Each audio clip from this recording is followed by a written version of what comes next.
Our journey begins here on Sacred Land, Arizona, the documentary series. Uncovering the mystery and the history of the ancient people that lived here so long ago, and those that came to this land traveling from far away. My quest to find answers has led me here.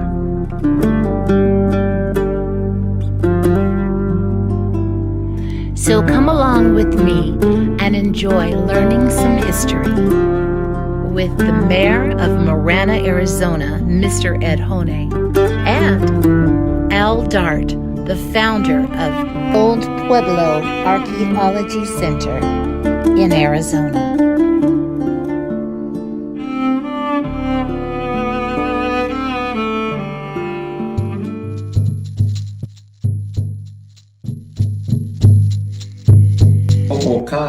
Which they say means the people who are gone, were here for a few hundred years, and the reason they were here is because the Santa Cruz was a live river, and the Hohokam, a lot of them were farmers.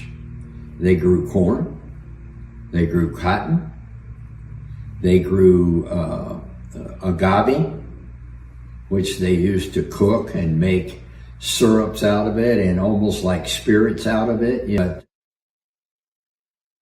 they were kind of hunter-gatherer type tribe. I can tell you in some of the bowls that were found, burial bowls, because they used to cremate their dead and put them in a bowl. And they would, I've seen bowls with a piece of corn in them. Now, of course, the corn back then was a little scrawny and about this long, and some was yellow and some was kind of purple and everything else, but it was to feed the dead or what.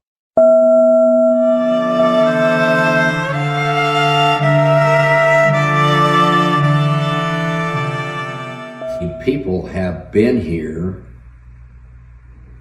literally for thousands of years before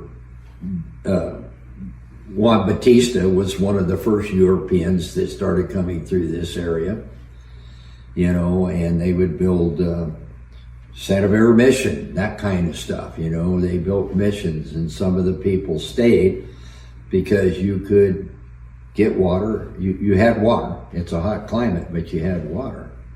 Just what happened is, you know, part of the tribe was in the mountains, and a few of them went down to the desert floor to see what was going on and figured out they could live down there. And of course, you didn't have any transportation back there. Most of it was walking. In the early days, you got horses when the conquistadors and stuff started coming through, and horses got loose, or they were traded to the people. But you almost became two different tribes. If you were 50 miles apart, you know, it was a 2 or 3 day walk, or maybe 4 or 5 if you were taking your family to get back to the other group.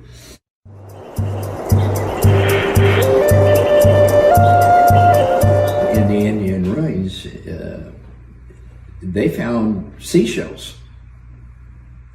Well, there's no sea here. So it would have to be Native Americans that were along the coast would pick up the seashells, which obviously you could use to cut stuff or as a spoon or whatever, would trade to tribes that were further inland from them. Well, then those people would trade with people further inland than them, and maybe they'd trade some of the shells they'd got from the other tribal groups. And, you know, people in here found, you know, seashells dating back hundreds of years, you know. And so a lot of that stuff, you know, was traded amongst the Native American people. But really, really quite interesting how well they lived here. And we're not nowhere even close to the first people here. There were people here for hundreds of years before. Like I said, there was a live river. And what they would do is they would figure some areas downhill from wherever they were taking the water out of the river. They would divert water out of the river into these canals and water crops that may be miles away. And they just divert it out of the river. And, you know, they had ways back then, you might stack rocks on the edge of the river and force some water off to the side or something. And when you got enough water, you just knocked the rocks down or something. And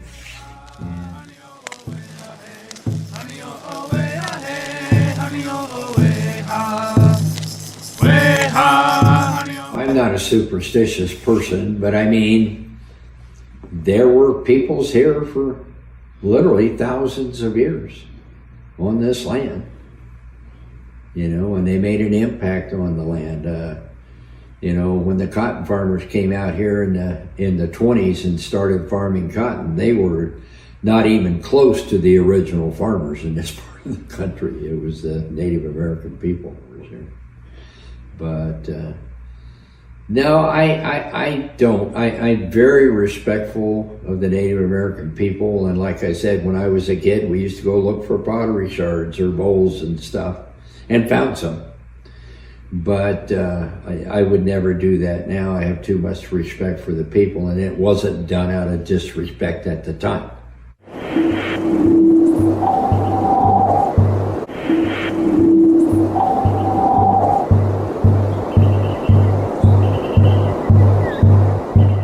It happens now in modern times, and like I said, Peter Yucapiso, the chairman of the Pasco-Yaqui tribe here, and I know Ned Norris, the chairman of the Tohono as well.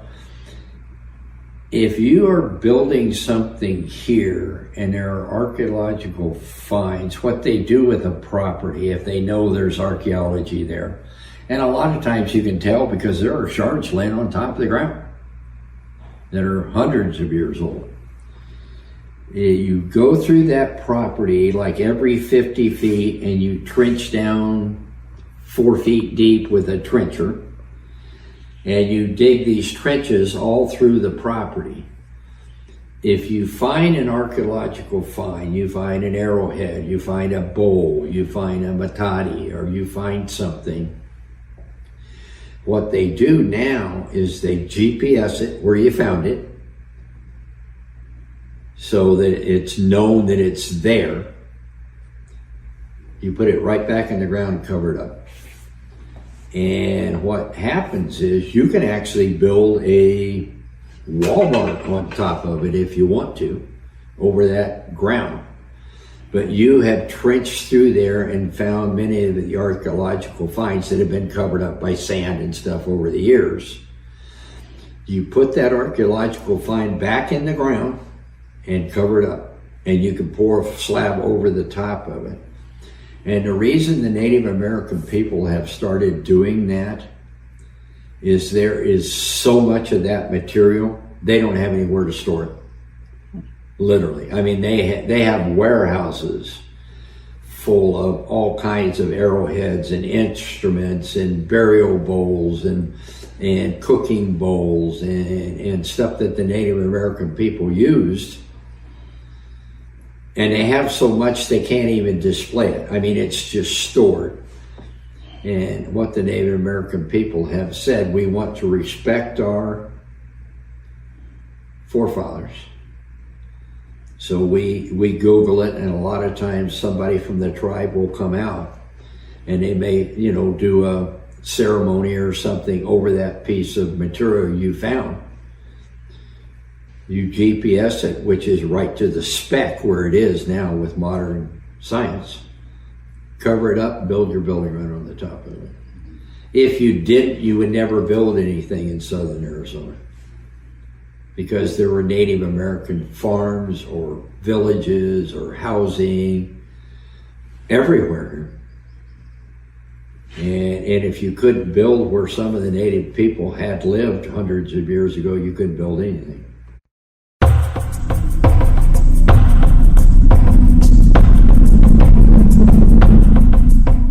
If you find skeletal remains, not cremations, but actual skeletal remains, a lot of times they'll be exhumed and they will go to, you know, a Native American graveyard and be reinterred. Nobody knows who the person is, he or she.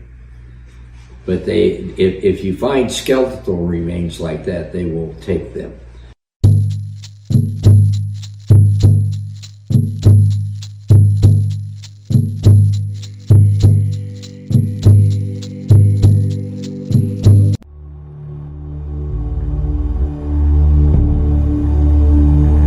There have been archaeological investigations done on some of the mission sites. The San Javier mission that is there today, the mission buildings, were actually constructed quite a few years after the Spanish first entered this area. Father Kino was the founder of that mission there, and he established a relatively small church that may or may not have been on the exact footprint of where the one is today. But in 1767, the Jesuits, and he was a Jesuit, they were expelled from all of the Americas by the King of Spain. You know, the Jesuits were serving at the pleasure of the king here, and they had a falling out with the King of Spain. So the king expelled all the Jesuits, and so the Franciscan order took over what was formerly Jesuit territory for the missions. And it was the Franciscans who actually built the mission that's there today, like in, I think, early 1700s, maybe very late 1600s.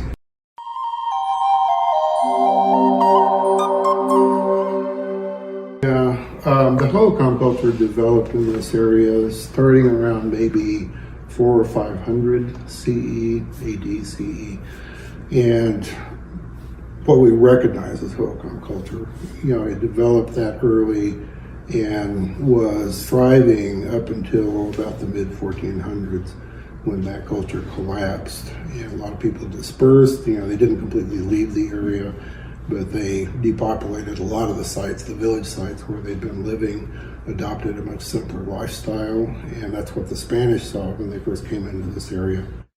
But we know that people have been here since at least 13,000 years ago, you know, probably earlier than that. And the Marana area in particular, the northwestern part of Pima County, the northern part I should say, probably has the greatest concentration of archaeological sites of anywhere in Pima County. Southern Arizona is a pretty fascinating place because you have some of the deepest archaeological history here in Southern Arizona. We have the earliest recognized archaeological material in Southern Arizona. And so we know that people have been here since at least 13,000 years ago, pretty much. And eventually, around 2100 BCE, people adopted agriculture in this area, so that greatly changed their lifestyle as well.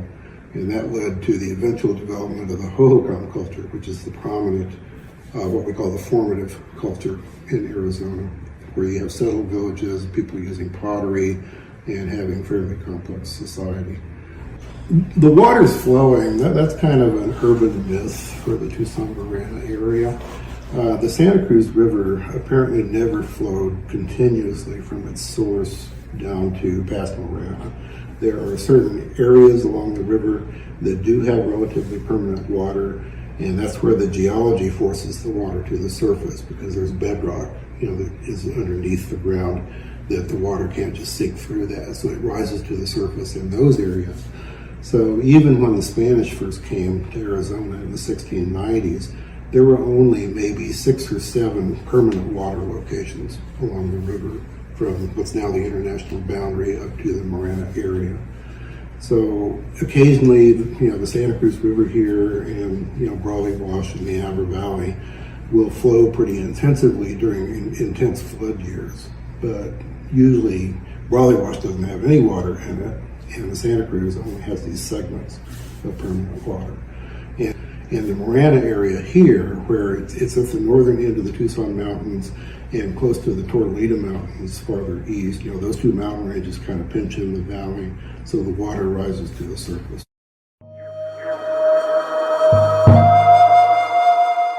There were definitely farming communities there, you know, when the Hohokam were here. We have done some interesting studies in the Avra Valley, you know, myself and some of my colleagues, and some of these studies indicate that the earliest areas that were actually settled by the Hohokam in the Abra Valley were on the western flanks of the Tucson Mountains, down in the lower foothills area, not really that close to Brawley Wash, but they were taking advantage of the runoff from the mountains to do their farming. And then gradually through time, Hohokam started to settle areas farther and farther south until they developed a pretty large community down on what's now the Santa Fe Indian Reservation, kind of at the southern end of the Abra Valley. And then later, both the Tucson Mountains area and the Santa Fe area were basically depopulated, and people had moved out to the west side of the Abra Valley. But we see, the western occupation of the Hohokam extending basically from the southern part of the Ironwood Forest National Monument all the way southward, almost down to Highway 86. So it's pretty much.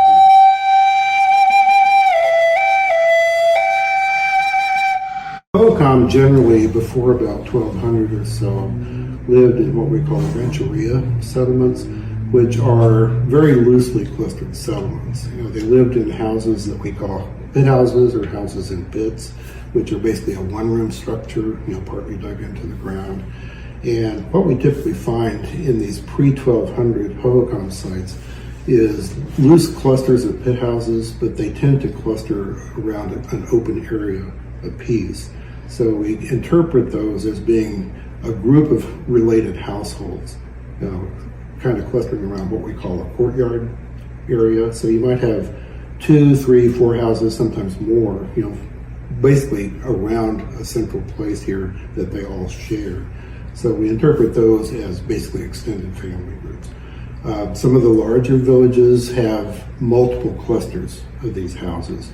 So you can make the interpretation that each one is an extended family group, not necessarily closely related to each other, in the other clusters, but pretty closely related to the ones in their own cluster.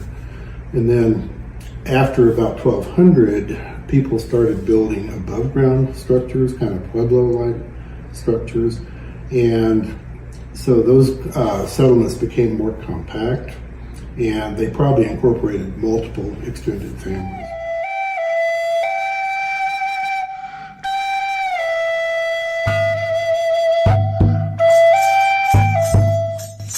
One of the main differences that you don't really see in the surrounding cultures is the practice of cremating the dead.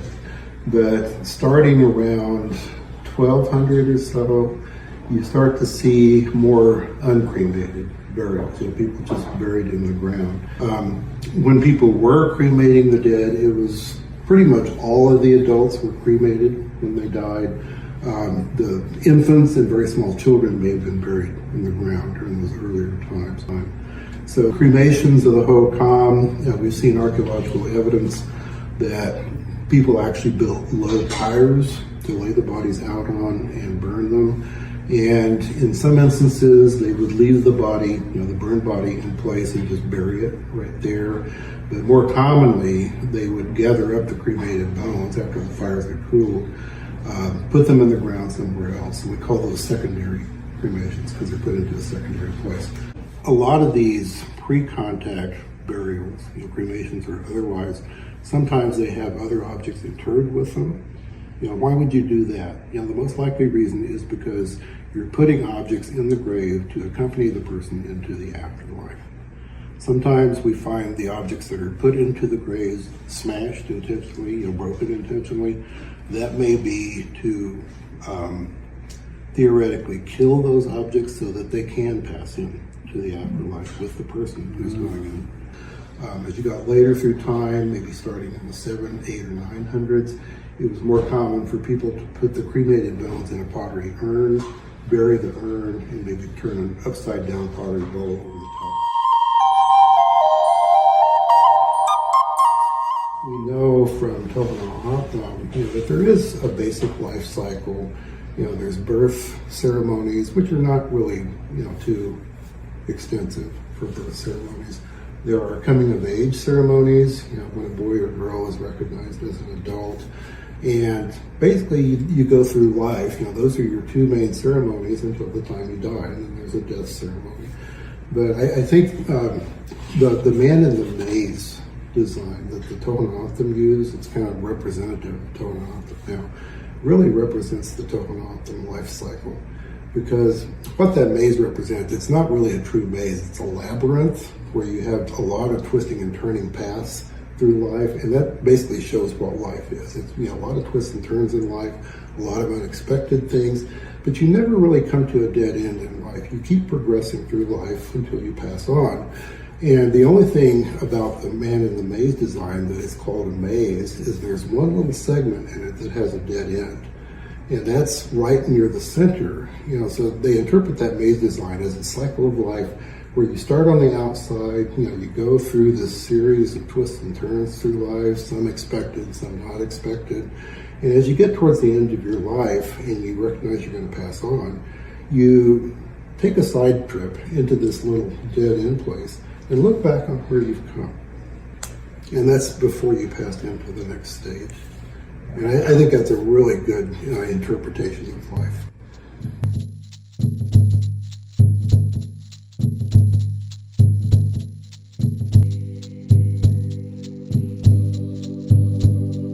The sun rises, shines life upon all it sees. Warmth from Creator fills my spirit. Today is a good day. Today, I fly.